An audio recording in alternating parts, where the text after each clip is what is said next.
દેશી કાકીને 2 દિવસ સુધી થૂક મૂકીને પિચકારી નાખી.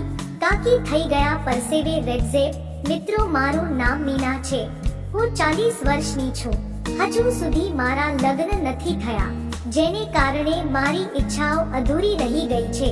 આમ તો મારી ઉંમર જોઈને કોઈ કહી ના શકે કે હું આટલી મોટી ઉંમરની હોઈશ, પરંતુ હું જેમ જેમ મોટી થઈ રહી છું, મારી ઉંમર જેમ જેમ વધતી રહે છે, તેમ મારી અંદર ઘણા બધા સવાલોનો વધારો થઈ રહ્યો છે. કારણ કે આટલા વર્ષથી કોઈ પણ વ્યક્તિ મને આનંદ આપી શક્યો નથી. હું જ્યારે 25 વર્ષની હતી ત્યારે મારે એક ફ્રેન્ડ હતો, પરંતુ તે પણ મને ક્યારે આનંદ આપી શક્યો ન હતો, જેને કારણે મેં તેને મૂકી દીધો હતો. ત્યારબાદ હું કામમાં એટલી બધી વ્યસ્ત થઈ ગઈ હતી કે મને લગ્ન કરવાનો સમય ના મળ્યો.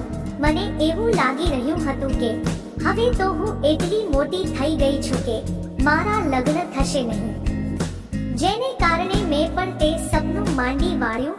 પરંતુ 40 વર્ષ બાદ હવે મને સમજાય છે કે લગ્ન કરવા મારી માટે જરૂરી હતા.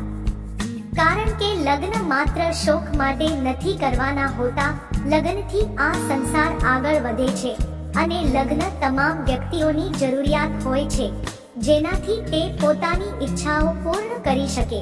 પરંતુ હજી સુધી મને કોઈ એવો પુરુષ નહોતો મળ્યો જે મારી ઈચ્છાઓને પૂર્ણ કરી શકે. હું અવારનવાર સોશિયલ મીડિયા ઉપર ઘણા બધા છોકરાઓને મળતી હતી, પરંતુ તેઓ મારી સાથે માત્ર ને માત્ર વાતચીત કરતા હતા, વધીને વિડીયો કોલ પર વાત કરતા હતા. જ્યારે હું તેઓને રૂબરૂ આવવાની વાત કરતી હતી ત્યારે તેઓ મને સ્પષ્ટપણે ના પાડી દેતા હતા, જેના કારણે મને ઘણું બધું દુઃખ થતું હતું. પરંતુ તેઓ મારી કરતા ઘણા નાના હોવાને કારણે તેઓ કદાચ મારાથી ડરતા પણ હોય તેવું મને લાગતું હતું, જેના કારણે હું તેને કોઈ દબાણ નથી કરતી. ત્યારબાદ હું તેઓની સાથે નોર્મલ વાતચીત કરતી. મને જ્યારે કોઈ પણ ઈચ્છા થતી હતી ત્યારે તે લોકોને હું વિડીયો કોલ કરી લેતી હતી. આવું 1 થી 2 મહિના સુધી તો મેં ચલાવ્યું, પરંતુ ત્યારબાદ મને વિડીયો કોલમાં પણ મજા આવતી ન હતી. મેં નવા મિત્રો બનાવવાના ચાલુ રાખ્યા.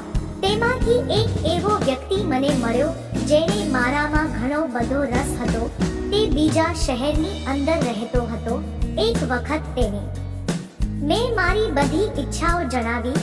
તેણે મને કહ્યું કે તેને અહીંયા શહેરમાં આવવાની કોઈ ઈચ્છા તો નથી, પરંતુ જો તેને હોવાથી હું ખુશ થતી હોવ તો તે આવી શકે છે.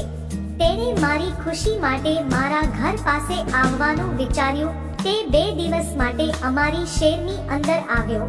ત્યારે હું તેને મળી. ખરેખર મને ખૂબ જ દિલથી આનંદ થયો, કારણ કે તે ખૂબ જ સુંદર લાગી રહ્યો હતો. સોશિયલ મીડિયા પર મેં તેને જોયો હતો, તેનાથી પણ તે વધારે સુંદર લાગી રહ્યો હતો. તેણે મને એના ઘરની અંદર બોલાવી. ત્યારબાદ અમે બંને થોડીક વાતચીત કરી. રાત્રિનું જમવાનું પૂરું કરીને તેણે મને તેના રૂમમાં આવવા માટે આમંત્રણ આપ્યું. તેનો રૂમ ખૂબ જ સુંદર દેખાઈ રહ્યો હતો. તેના રૂમની અંદર તેણે ફૂલોથી સજાવેલો હતો. ત્યારબાદ અમે બંને 2 દિવસ સુધી મન ભરીને મજા કરી. મને પણ ખૂબ જ મજા આવી. મિત્રો, વિડીયો પસંદ આવ્યો હોય તો વિડીયોને લાઈક અને ચેનલને સબસ્ક્રાઇબ જરૂર કરશો. ફરી મળશું નવા વિડીયોમાં. ત્યાં સુધી આવજો.